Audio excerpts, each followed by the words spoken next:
As Nigeria prepares to host the world in the World Economic Forum for Africa, May 7 tonight, the Global Shapers community, an integral part of the World Economic Forum, visits the Nigerian Stock Exchange ahead of its own planned summit, 5th to 6th, where it promises to network young people who are bringing ideas and solutions to challenges in Africa. At the Stock Exchange, the CEO, Mr Oscar Onyema, received the team led by Mr Yemi Babington-Ashaye. Please join me in giving a warm NSE welcome to the Global Shapers of the World Economic Forum.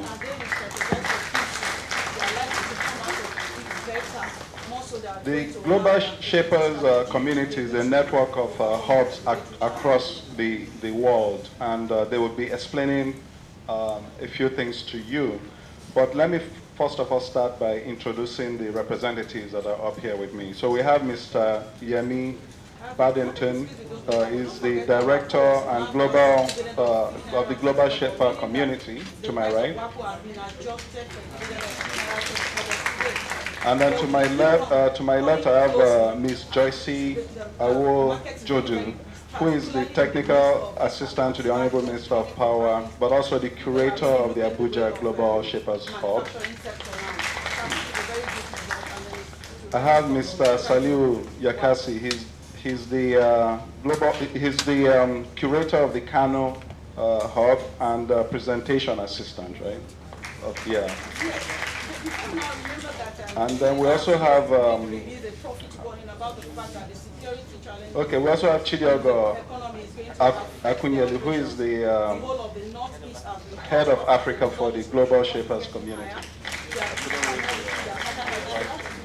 And then we have the Awoli Ojoku, the curator of the Lagos Hub. Yeah.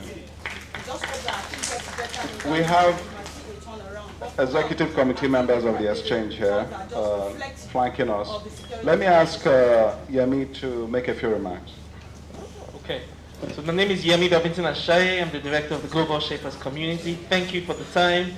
Thank you to the CEO, Oscar Onyema. Thank you to all of the Stock Exchange for honoring us today.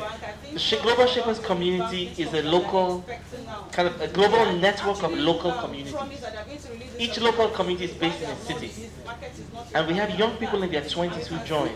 A lot of them are CEOs.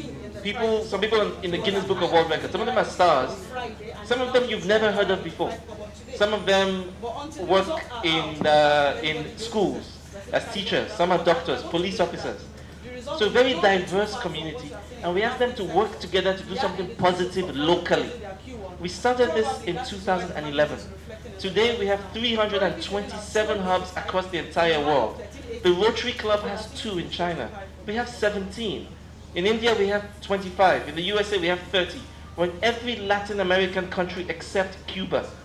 We're in every African country, including Somalia, Central African Republic, Angola. We have 5 hubs in South Africa, and here at home in Nigeria, we have 3 hubs, and counting. But what is even more magical is what they are doing. They are building libraries, releasing people from prison, providing water and sanitation, helping rehabilitate prisoners, training entrepreneurs. The action is really, really inspiring. So thank you for hosting us today.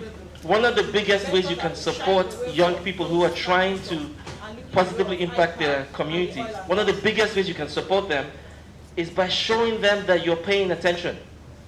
Telling them, we know there's a hub in Lagos, what are you guys up to? Abuja, what are you guys up to? They have answers for you. But today, by doing this in such a public way, you're making a big statement.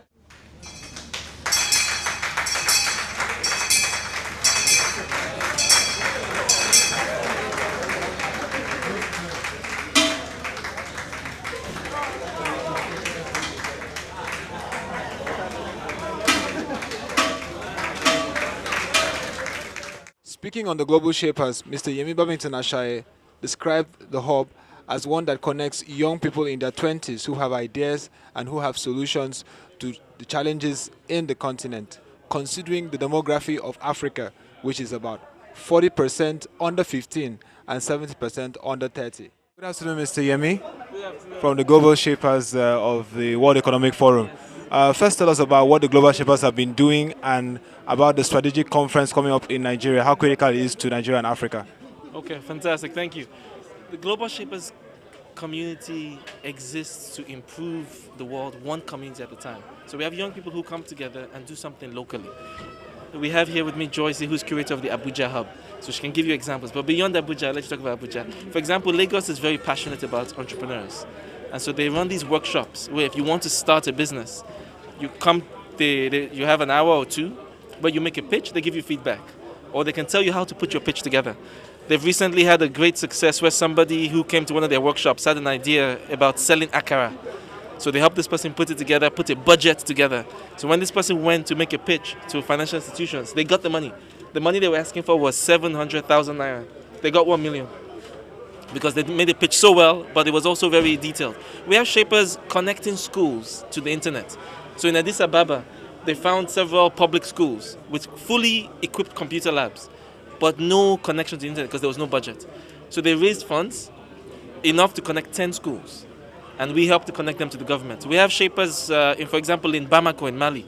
They go to disadvantaged neighborhoods downtown and they set up free Wi-Fi hotspots. So if you have your smartphone or your computer, you don't need to go to city center. There in your so-called slum, you can access and bridge that divide.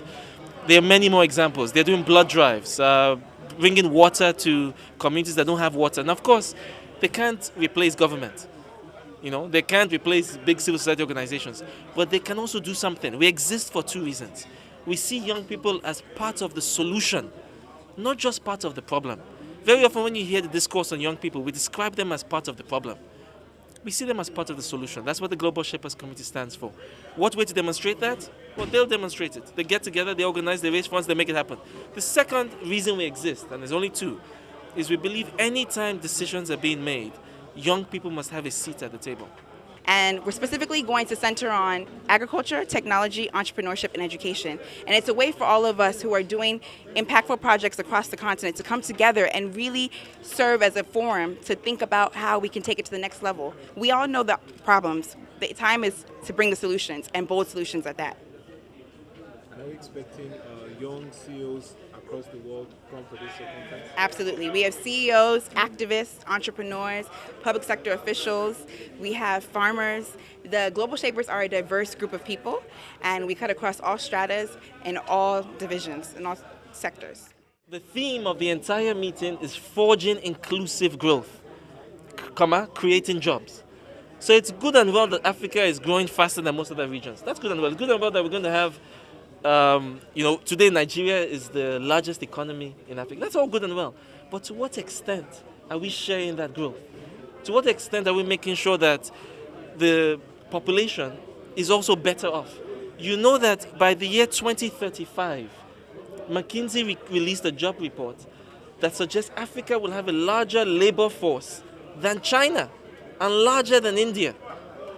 That's 2035. It's not far away. So the biggest question is jobs.